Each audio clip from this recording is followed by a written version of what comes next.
Hello, friends, and welcome to the Exams Made Simple. So, we are back again with the Hindu Complete Newspaper Analysis for 21st of March 2025.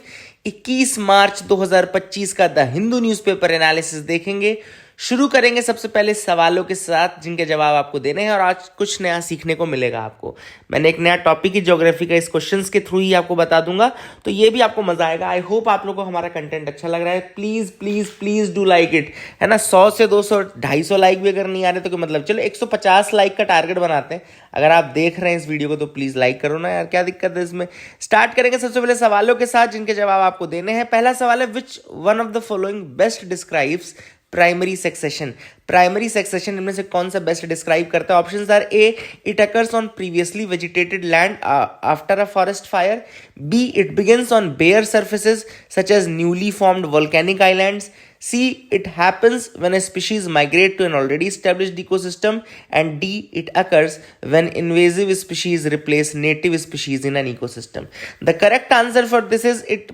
आप सबको पता है, वैसे मैं बता दूं, सेकंड इसका आंसर B है। It begins on bare surfaces, जहां पहले से ना रहा हो वहां पे अगर जब करता है लाइफ फॉर्म डेवलप होना तो उसको हम बोलते हैं प्राइमरी सक्सेशन, जैसे कि volcanic islands, glacier exposed rocks जो रहते हैं उनमें। दूसरे सवाल पे आते हैं, what is the significance of Moho's discontinuity. Moho discontinuity के बारे में सवाल है। Options are A, it marks the boundary between earth crust and mantle. B, it is the boundary between mantle and outer core. C, it separates inner core from the outer core and deepest part of the oceanic crust. आपको बताना है मोहोज discontinuity के बारे में क्या है significance का। The correct answer for this is a. Again बहुत अच्छा सवाल था मोहो डिसकंटिन्यूटी का। ये मार्क करता है बाउंड्री बिटवीन क्रस्ट और मेंटल, ठीक है ना, इजी है। तीसरा सवाल है, which of the following discontinuities mark the boundary between mantle and outer core. अब मेंटल और आउटर कोर के बीच में कौन सी डिसकंटिन्यूटी है? Options are Moho, Lehmann, Gutenberg, Conrad. तो अब एक तो कॉमन, एक तो हट गया, मोहो तो हट गया। अब आपको पता है इन तीन में से क्या आंसर है, तो इसका करेक्ट आंसर है सी, ग्यूटेनबर्ग डिसकंटिन्यूटी। आई होप आपसे बन गया होगा। मैं एक बार आपका ये टॉपिक रिवाइज करा देता हूँ। 4 डिसकंटिन्यूटी फेमस है। पहली है मोहोस डिसकंटिन्यूटी जो कि है क्रस्ट और मेंटल के बीच में। दूसरी है ग्यूटेनबर्ग डिसकंटिन्यूटी जो है मेंटल एंड आउटर कोर के बीच में। फिर लेहमैन है जो कि आउटर और इनर कोर के बीच में है। और कॉनरैड डिसकंटिन्यूटी जो है वो कॉन्टिनेंटल क्रस्ट के ही 2 पार्ट में है, अपर एंड लोअर क्रस्ट में। तो अपर एंड लोअर क्रस्ट में कॉनरैड डिसकंटिन्यूटी है। तो I hope you got clarity regarding these. And ये पूरा टॉपिक ही आपका ज्योग्राफी का एक टॉपिक है डिसकंटिन्यूटीज का, वो आपका हो गया सिर्फ सवालों के साथ। तो आई होप आपको समझ में आ गया होगा। मूव करते हैं न्यूज एनालिसिस में। पहली न्यूज फ्रंट पेज की, x Corp challenges centres content blocking orders opposes centre censorship portal. तो यहाँ पे बात चल रही है एक्स पोर्टल की, जो कि एलन मस्क को बिलोंग करता है। पहले ये ट्विटर हुआ करता था। तो इन्होंने चैलेंज किया है कि जो सेंट्रल गवर्नमेंट है वो ब्लॉकिंग ऑर्डर्स क्यों दे रही है। अब देखो इसमें 2 सेक्शंस न्यूज में है। 2 सेक्शन कौन कौन से हैं? तो पहला याद रखिएगा आईटी एक्ट का सेक्शन 69A। याद रखिएगा आईटी एक्ट का section 69A which empowers the government to block access to online content under specific circumstances. ठीक है ना, ठीक है ना। पहले याद रखना, सेक्शन 69A जो है आईटी एक्ट का, यानी कि इंफॉर्मेशन टेक्नोलॉजी एक्ट 2000 का, वो कहता है कि गवर्नमेंट के पास पावर है to block access to online content, लेकिन कुछ स्पेसिफिक सर्कमस्टांसेस में। ठीक है ना। हो क्या रहा है, दूसरा सेक्शन एक और है, सेक्शन 79(3) सबसेक्शन बी। याद रखिएगा 79(3) सबसेक्शन बी जो है आईटी एक्ट का ही, वो एक और सेक्शन है। अब वहां पे क्या होता है, वहां पे जो होता है ऐसी कंडीशंस है which an intermediary losses if it's safe harbour protection. मतलब कि इंटरमीडिएरी मतलब जो ट्विटर, फेसबुक, ये सब प्लेटफॉर्म्स जो हैं ये इंटरमीडिएरीज हैं। ठीक है ना। तो सेक्शन 79(3)(b जो है वो कंडीशंस बताता है कि आपकी सेफ हार्बर प्रोटेक्शन हम हटा देंगे। सेफ हार्बर प्रोटेक्शन मतलब कि आपके, जैसे सेफ हार्बर का मतलब क्या होता है बता दूं, जैसे ट्विटर में कोई चीज आपने पोस्ट कर दी, अब इसके लिए क्या ट्विटर रिस्पॉन्सिबल है क्या? तो सेफ हार्बर बोलता है कि भैया ट्विटर रिस्पॉन्सिबल नहीं रहेगा यूजर उसमें क्या अपलोड कर रहा है, क्या कर रहा है। लेकिन सेक्शन 79(3) भी बोलता है कि हम आपका सेफ हार्बर हटा देंगे अगर आप हमारे कहे अनुसार कंटेंट नहीं हटाओगे तो। ठीक है ना। अभी आप समझना ये चीज। तो ट्विटर का ये कहना है कि भाई अगर आपको कोई कंटेंट हटवाना है तो आप सेक्शन 69A के तहत क्यों नहीं ऑर्डर दे रहे हो, जिसमें आपको वाकई पावर है ऑनलाइन कंटेंट को हटाने की, क्योंकि उसमें कंडीशंस मांगता है कि किस कंडीशन में आप हटाना चाहते हो। लेकिन गवर्नमेंट क्या कह रही है, गवर्नमेंट ये कह रही है कि हम ऑर्डर आपको देंगे 79(3)(b) के अंदर। मतलब कि गवर्नमेंट का ये कहना है कि चूंकि आप ये कंटेंट नहीं हटा रहे तो हम आपका सेफ हार्बर हटा देंगे। ठीक है। तो ट्विटर और जो गवर्नमेंट है उसके बीच में यही डिफरेंस आ गए हैं। और डिफरेंसेस ऑन दिस एंड एक पोर्टल है गवर्नमेंट का जिसका नाम है सहयोग पोर्टल, अभी रिसेंटली बना है सहयोग पोर्टल इंटरमीडियरीज और गवर्नमेंट के बीच में कोऑर्डिनेशन बनाने के लिए। तो सहयोग पोर्टल को ट्विटर ने कहा है कि सेंसरशिप पोर्टल है वो, है ना, क्योंकि वो अनवारंटेड पावर्स दे रहा है गवर्नमेंट एजेंसीज को, जिसमें लोकल पुलिस कई ब्लॉकिंग ऑर्डर दे देती है कि भैया आप ये ब्लॉक करो वो ब्लॉक करो। हम क्यों ब्लॉक करें भाई? Right to speech and expression है, right to speech and expression इस तरीके से हम तो नहीं छीन सकते, है ना। तो all these things are there in news. I hope you got clarity. दोनों सेक्शन जरूर याद रखना, मतलब क्या है दोनों सेक्शन का वो भी मैंने आपको बता दिया है क्या है, और सहयोग पोर्टल का नाम याद रखना, सहयोग पोर्टल फॉर दिस, है ना। तो टेलीकॉम से रिलेटेड है, मतलब टेलीकॉम से नहीं, मतलब आपका ये ऑनलाइन कंटेंट एंड ये सारी चीज़ों से रिलेटेड है। US seeks deportation of Indian scholar for spreading Hamas propaganda. अब ये तो चलो न्यूज़ आर्टिकल इतना इंपॉर्टेंट नहीं है, लेकिन यहाँ हमास के बारे में आपको पता होना चाहिए। हमास जो है it's a Palestinian Sunni Islamist militant organisation, याद रखिएगा, Sunni Islamist militant and political organisation है। 1987 में इसका फॉर्मेशन हुआ था during the first intifada. First intifada का मतलब होता है जो फर्स्ट अपराइजिंग है against the Israeli rule. First uprising against the Israeli rule उसको फर्स्ट इंटिफाडा बोलते हैं, इंटिफाडा उसको बोलते हैं, ठीक है ना। सेकंड इंटिफाडा भी हुआ था, बट फर्स्ट वॉज इन 1986-87, और उसी समय फिर Sunni Islamist militant and political organisation का फॉर्मेशन हो, जिसको हम हमास जानते हैं, ठीक है ना। And they basically govern the Gaza strip वाला पोर्शन। गाजा स्ट्रिप का जो पोर्शन है जो इजिप्ट से बॉर्डरिंग है, वहाँ पे ये बेसिकली रहते हैं। ऊपर लेबनान है, इधर साइड इजिप्ट है, इधर इजराइल है गाजा स्ट्रिप के। तो आप सबको ये पता होना चाहिए, राफा पैसेज जहाँ से फिर आप इजिप्ट पहुँच जाते हो, है ना। तो याद रखिएगा हमास इस एरिया को गवर्न करता था अभी वॉर के पहले तक। अब तो बहुत ज़्यादा हालत ख़राब हो गई है, हालत टाइट कर दी उनकी इजराइल ने, है ना। और ये जो हमास हैं, they have been designated as a terrorist organisation by countries like United States, European Union, Israel, Canada, United Kingdom, ये सारे इसको करते हैं ना। कुछ कंट्रीज हालांकि इनको लेजिटिमेट रेजिस्टेंस मूवमेंट के रूप में भी मानते हैं, बट दीज प्राइमरली यूएस और इस तरह की कंट्रीज जो हैं इनको टेररिस्ट ऑर्गेनाइजेशन मानती हैं। तो I hope you got clarity regarding that as well. आगे मूव करते हैं। Nitish Kumar government raises special status demand for Bihar before finance commission. अब यहाँ पर स्पेशल कैटेगरी स्टेटस मांग रहे हैं बिहार के मुख्यमंत्री। क्यों मांग रहे हैं? सबसे पहली बात तो स्पेशल कैटेगरी स्टेटस मिलने से क्या फ़ायदा होगा? मिलने से ये फ़ायदा होगा कि जो फंडिंग है वो बढ़ जाएगी, फाइनेंशियल असिस्टेंस सेंटर का बढ़ जाएगा। कैसे बढ़ जाएगा? जैसे सेंट्रली स्पॉन्सर्ड स्कीम्स में नॉर्मली जो पैसा बांटता है सेंटर वो 60-40 के रेशियो में होता है, या समझ रहे हो 60-40 के रेशियो में होता है। लेकिन जो आपके स्पेशल कैटेगरी स्टेटस है वहाँ पे ये रेशियो हट जाता है, 90-10 हो जाता है, 90-10 का हो जाता है। मतलब सेंटर का असिस्टेंस बढ़ जाता है, फाइनेंशियल असिस्टेंस बढ़ जाता है, ठीक है ना। कोई कौन से स्टेट्स के पास है स्पेशल कैटेगरी स्टेटस? अगर इसकी बात करें तो नॉर्थ ईस्टर्न स्टेट्स जो हैं, अरुणाचल प्रदेश, असम, मणिपुर, मेघालय, मिजोरम, नागालैंड, त्रिपुरा, सिक्किम। इसके अलावा कुछ अदर हिल स्टेट्स भी हैं जैसे कि हिमाचल प्रदेश, उत्तराखंड, सॉरी उत्तर प्रदेश नहीं है, जम्मू कश्मीर। हालांकि जम्मू कश्मीर इसका अपना लूज कर गया स्पेशल कैटेगरी स्टेटस, क्योंकि आर्टिकल 370 हटा दिया गया था 2019 में, इस कारण से, अदरवाइज इसमें भी था।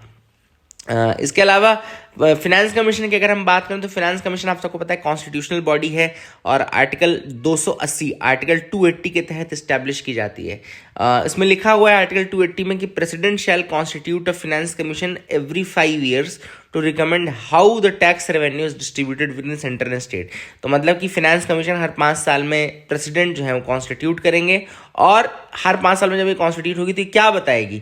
ये बताएगी कि टैक्स रेवेन्यू किस तरीके से डिस्ट्रीब्यूट होना है सेंटर और स्टेट के बीच में, ठीक है ना, याद रखिएगा। आई होप यू गॉट क्लैरिटी। इसके अलावा फिनेंस कमीशन और क्या देखती है? तो टैक्स डिवोल्यूशन तो देखती ही देखती है कि टैक्स कितना शेयर होगा सेंटर और स्टेट्स के बीच में। देन ग्रांट इन एड्स के बारे में कि मतलब किसको कितना पैसा अलग से दिया जाएगा। ग्रांट इन एड्स का आर्टिकल है आर्टिकल 275, फाइनेंशियल असिस्टेंस अगर अलग से किसी स्टेट को देना है तो वो भी देखती है। देन स्टेट स्पेसिफिक रिकमेंडेशन भी, जैसे कि डिजास्टर रिलीफ फंड और ये सारी चीज़ें, उनसे कितना पैसा जाना है तो ये भी बताती है। देन फिस्कल मैनेजमेंट ऑब्वियसली बात है, वो तो रहता ही है। बिहार बहुत पहले से ये डिमांड कर रहा है, उनका कहना है कि भाई चूंकि हमारे यहाँ पर कैपिटा इनकम कम है, हम अंडर डेवलप्ड इंफ्रास्ट्रक्चर है, पॉवर्टी हमारे यहाँ ज़्यादा है, तो ये हमको स्पेशल कैटेगरी स्टेटस मिलना चाहिए। बट ऑब्वियसली बात है अगर आप इनको देंगे तो फिर और डिमांड चलने लगेगी उस स्टेट्स के बीच में, तो ऐसा देख समझ के देना चाहिए। आगे देखते हैं Miss World 2025 in Telangana. No this is very important news article कि 2025 का जो मिस वर्ल्ड कंपटीशन है, 72nd मिस वर्ल्ड फेस्टिवल है, वो आपका तेलंगाना इंडिया में होने वाला है, ठीक है ना। तो that is one very good thing. आप सब अगर तेलंगाना जाना चाहते हैं, मिस वर्ल्ड कंपटीशन है यार, देख सकते हो। पहली बार हो रहा है तो बहुत दिनों तक नहीं होगा, ऑब्वियस सी बात है। अब तो all this things are there, आप तेलंगाना में इसको देख सकते हैं। एंड तो अच्छी चीज़ है। तो Telangana is set to become the global stage for beauty and culture as the state prepares to host the 72nd edition of Miss World pageant between May 7 to May 31। ठीक है, तो देख लीजिए, छुट्टी अप्लाई कर दीजिए। आगे मूव करते हैं। Defence procurement set to become faster, proposals worth 54,000 crore granted nod. अब यहाँ पे देखो बात चल रही है डिफेंस प्रोक्योरमेंट की। प्रोक्योरमेंट का काम कौन करता है डिफेंस का? तो एक काउंसिल बनी है, डिफेंस एक्विजिशन काउंसिल, इसको लिख लीजिएगा, डिफेंस एक्विजिशन काउंसिल बनी हुई है। याद रखिए, क्वेश्चन यूपीएससी पूछ चुका है इस पे। एक बार और बता देता हूँ कि डिफेंस एक्विजिशन काउंसिल को हेड कौन करता है, तो इसको डिफेंस मिनिस्टर हेड करता है। अगर पूछे डिफेंस एक्विजिशन काउंसिल को कौन हेड करता है, तो डिफेंस मिनिस्टर हेड करता है। और अगर यहीं पे क्वेश्चन पूछ ले कि ये कैबिनेट कमेटी ऑन सिक्योरिटी को कौन हेड करता है, तो इसको हेड करता है प्राइम मिनिस्टर। याद रखिएगा, डिफेंस एक्विजिशन काउंसिल को डिफेंस मिनिस्टर। बट अगर क्वेश्चन पूछ ले कि कैबिनेट कमेटी ऑन सिक्योरिटी को कौन हेड करता है, तो कैबिनेट कमेटी ऑन सिक्योरिटी को हेड करता है आपका प्राइम मिनिस्टर। ठीक है, तो I hope you got clarity regarding that as well. ये भी आपको समझ में आ गया होगा। आई होप इसको याद रखिएगा, इंपॉर्टेंट चीजें हैं। आगे क्या है देखते हैं, और क्या इंपॉर्टेंट न्यूज आर्टिकल है जिनके बारे में डिस्कस करना है। तो can move head with me. यहाँ पे है the TV crisis and the women. बहुत प्यारा आर्टिकल आया है, देखो बहुत ही ज्यादा प्यारा आर्टिकल आया है। क्या होता है कि कुछ आर्टिकल होते हैं ना जिसमें मैंने पहले ही बोला था कि आंसू आने लगता है, तो वैसा आर्टिकल था। बहुत अच्छी चीजें थी। ट्यूबरकुलोसिस आप सबको पता है क्या है ना, बैक्टीरियल डिसीज है ना। माइकोबैक्टीरियम ट्यूबरकुलोसिस नाम का एक बैक्टीरिया होता है जो किया जाता है, फिर इसका इलाज चलता है, डॉट्स और पता नहीं क्या क्या। यहाँ पे ऑथर ने बात की है कि किस तरीके से ये जो जब ये विमेन को हो जाता है तो क्या समस्याएं आती हैं, कि विमेन कौन सी समस्याएं फेस करती हैं, वो है सबसे पहली चीज। तो ऑथर ने कहा कि under diagnosed and delayed treatment. Women के केस में ट्रीटमेंट पहले तो बहुत डिले मिलता है, या फिर अंडर डायग्नोज्ड है, अनडायग्नोज्ड रह जाता है। क्योंकि विमेन, ऑब्वियस सी बात है, अगर आप देखें स्टेट में आज भी, इंडिया में आज भी एक पैट्रियार्कल माइंडसेट है। आज भी महिलाएं कई बार अपनी प्रॉब्लम्स नहीं बताती हैं, या अगर बताती भी है तो उन पर इतना ध्यान नहीं दिया जाता, जिस कारण से ये सारी चीज़ें कई बार अंडर डायग्नोज्ड रह जाती हैं। ठीक है ना, तो कई बार वुमेन इग्नोर भी कर देती हैं। अब ऐसा भी नहीं कि हर वुमेन के साथ ऐसे ही हो रहा है, लेकिन कई बार इग्नोर भी किया जाता है कि ठीक है, क्योंकि हाउस होल्ड रिस्पॉन्सिबिलिटीज़ उनके ऊपर इतनी ज़्यादा है कि ये सारी चीज़ें उनके लिए सेकेंडरी हो जाती हैं। वैसे भी जो वुमेन है मेरे हिसाब से वो इतना काम करती हैं कि वो अपने बारे में कम सोचती हैं और दूसरे के बारे में ज़्यादा सोचती हैं। तो दैट इज़ वन रीज़न कि क्यों इस तरीके से चीज़ होती है, कि क्यों ये मिस हो जाती है सारी चीज़ें। दूसरी ऑथर ने यहाँ पर बताया कि सोशल स्टिग्मा भी है। अब टीबी को लेकर के एक आप स्टिग्मा भी आप देखना, कभी टीबी के बारे में अगर आपने कभी सुना हो तो लोग ऐसा बताने में हिचकिचाते हैं। अब गांव वाले साइड में तो आज भी अगर आप देखेंगे तो बहुत बड़ा स्टिग्मा है। तो इस तरीके से, क्योंकि डिस्क्रिमिनेशन होता है ना भाई, टीबी जिसको है उसको लोग इस तरह से बात नहीं करते, मिलते नहीं है, सोशली आप आइसोलेट हो जाते हो, तो लोग बताते ही नहीं है। ये बोलते 1 महीने से खांस रहे हैं, 3 महीने से खांस रहे हैं, पर बोलेंगे अरे बस ऐसी नॉर्मल खांसी है। ठीक है, तो ये भी है। कई बार फैमिली छोड़ देती हैं टीबी के कारण, तो ये भी की रीज़न है, सोशल स्टिग्मा। ठीक है, इसके अलावा जैसे वुमेन अगर हैं तो जॉब, अगर गवर्नमेंट जॉब नहीं है तो जॉब लूज कर सकती हैं, मैरिटल रिजेक्शन हो सकता है उनको, इस तरीके से, है ना। ये भी सारी चीज़ें, और ये स्टिग्मा जो है वो फिर मेंटल हेल्थ को भी इफेक्ट करता है। इसके अलावा ऑथर ने कहा कि फाइनेंशियल और न्यूट्रिशनल बैरियर्स में क्या दिक्कत होती है कि अगर टीबी का ट्रीटमेंट आप देखोगे ना, तो it's very long term treatment, बहुत लंबा ट्रीटमेंट है, मेडिकल केयर बहुत चाहिए, न्यूट्रिशन प्रॉपर लेना पड़ेगा। बट बहुत सारी महिलाएं जो हैं they lack financial independence to support their own treatment. तो बहुत सारी महिलाएं ऐसी हैं जो फाइनेंशियल इंडिपेंडेंस नहीं है जिनके पास, तो they will not be able to support their treatment, और फैमिलीज कई बार ध्यान नहीं देती हैं। Women also prioritise family expenses over their own health. ये मैंने जो बता रहा था ना कि महिलाएं इतना ज़्यादा सोचती हैं दूसरों के बारे में, अपनी फैमिली के बारे में, है ना, कि वो अपने बारे में नहीं सोच पाती। इसीलिए कई बार आपने देखो, अपने घर में मदर को भी देखा होगा, मैंने खुद अपने घर में अपनी मदर को देखा है कि कई बार ऐसा होता था कि मतलब कि she need something very urgently, but उसके बाद फिर फैमिली को अगर किसी और मेंबर को कोई और ज़्यादा ज़रूरत है तो she would have sacrificed her own needs, है ना। तो ये कई बार मदर करती हैं, तो that is something no one else can do. Only women can do, तो हैट्स ऑफ टू देम। ये सारी चीज़ें हैं। Then gender norms are hindering access to care. जैसे वुमेन का रोल जो है प्राइमरी केयर गिवर के रूप में होता है, तो आप अपनी खुद की हेल्थ को वो प्रायोरिटाइज नहीं करती हैं, बल्कि अपनी फैमिली की हेल्थ को प्रायोरिटाइज करती हैं। हालांकि करना चाहिए क्योंकि उनकी हेल्थ से ही दूसरों की हेल्थ डिपेंड करती है, but that is how it is. India के में टीबी का बर्डन बहुत ज़्यादा है, 27% है। हाईएस्ट बर्डन कंट्री इंडिया ही है ना। और गवर्नमेंट के इनिशिएटिव्स में जैसे कि नेशनल टीबी एलिमिनेशन प्रोग्राम है, जिसने एम किया है टू एलिमिनेट टीबी बाय 2025। हालांकि ये टारगेट नहीं हो पाएगा क्योंकि पहले टारगेट था 2030, बट प्राइम मिनिस्टर ने कहा था कि 2025 तक हम कर देंगे इसको, बट 2025 तो अब निकलने वाली है। देन दूसरी स्कीम है एक निक्षय पोषण योजना। निक्षय पोषण योजना जो है डायरेक्ट बेनिफिट स्कीम है, जिसमें 1,000 रुपये पर मंथ दिया जाता है to TB patients to support their nutrition during the treatment. याद रखिएगा, निक्षय पोषण योजना टीबी के टाइम पे अपना न्यूट्रिशन सपोर्ट करने के लिए 1,000 रुपये टीबी पेशेंट्स को दिया जाता है। देन प्रधानमंत्री टीबी मुक्त भारत अभियान भी चालू किया गया है। टीबी पेशेंट्स को बेसिकली कम्युनिटी ड्रिवन प्रोग्राम है टीबी मुक्त भारत अभियान। कम्युनिटी ड्रिवन प्रोग्राम कैसे है कि इसमें टीबी पेशेंट्स को पब्लिक डोनेशंस के थ्रू सपोर्ट किया जाता है, ठीक है ना। तो that is again a thing which is there. अब ऑथर ने यहाँ कहा है विमेन सेंसिटिव नीड्स को ध्यान में रखते हुए आपको इनकॉर्पोरेट करना चाहिए जेंडर सेंसिटिव टीबी पॉलिसीज को, है ना। अवेयरनेस और स्टिग्मा को कम करने की कोशिश करनी चाहिए। फाइनेंशियल और nutritional support specially for the women आपको इंट्रोड्यूस करना चाहिए। तो all this things are there, जो कि यहाँ पे मेंशन्ड है इस आर्टिकल में। आई होप आपको समझ में आ गया होगा। बहुत ही प्यारा आर्टिकल था, अच्छा था। क्यों था ये भी पता ना कि क्यों था, क्योंकि अभी 24 मार्च को जो है वो वर्ल्ड टीबी डे है ना। याद रखिएगा, वर्ल्ड टीबी डे जो है वो 24 मार्च को है।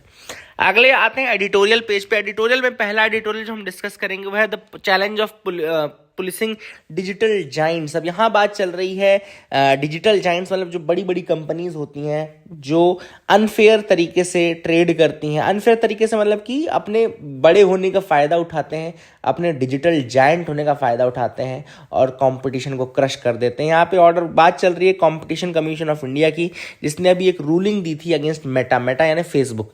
उसके ऊपर 214 करोड़ का फाइन लगाया और कहा कि भैया आपने किस तरीके से व्हाट्सएप का यूज़र डेटा मेटा के दूसरे प्लेटफॉर्म्स के साथ शेयर किया है।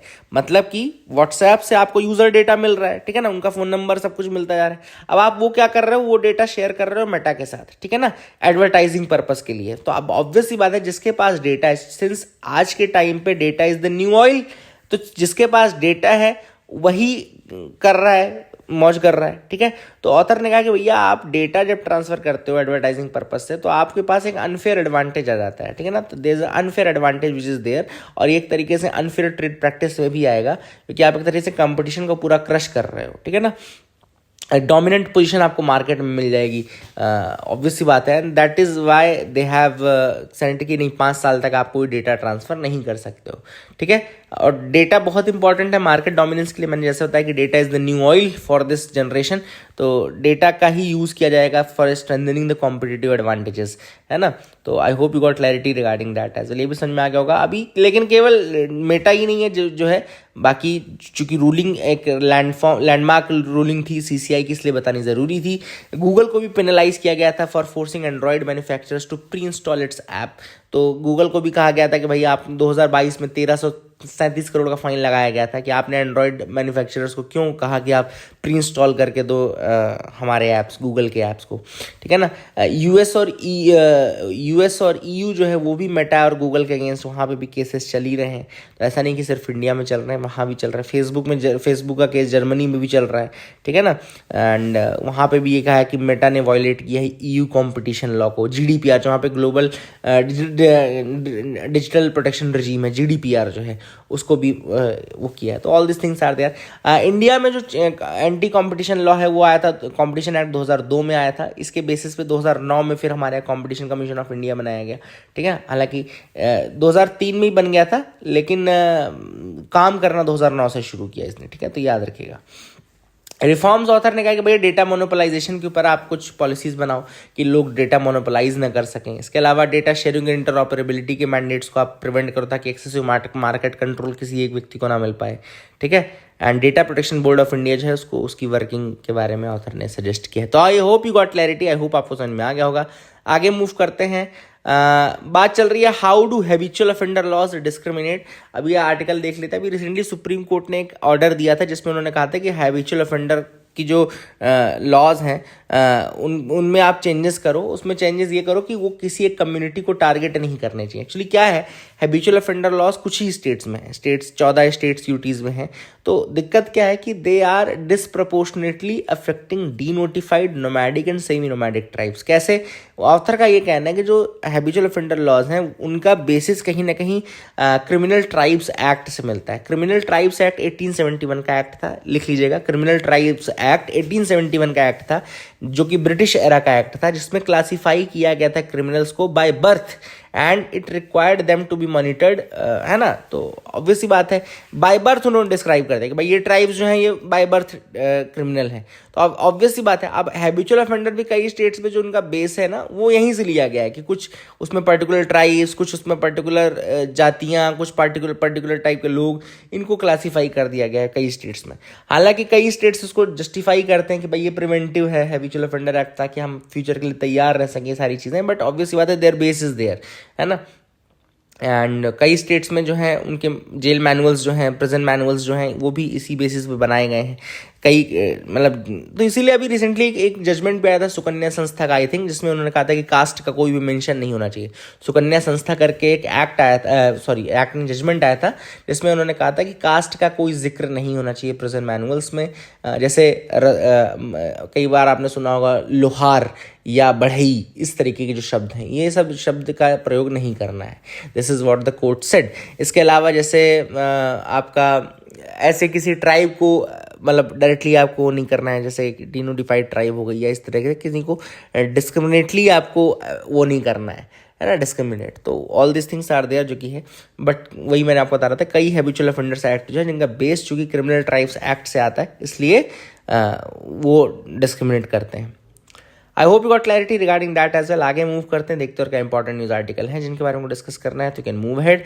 अब इसके बाद कुछ ऐसा नहीं है जो डिस्कस करने योग्य हो, तो आप लोग इतना देख लीजिए। इसको लाइक करें, शेयर करें, सब्सक्राइब करें, कमेंट ज़रूर करें कहाँ से आप देख रहे हैं वीडियोज़ हमारा, और लाइक तो ज़रूर करिएगा। Thank you, have a nice day.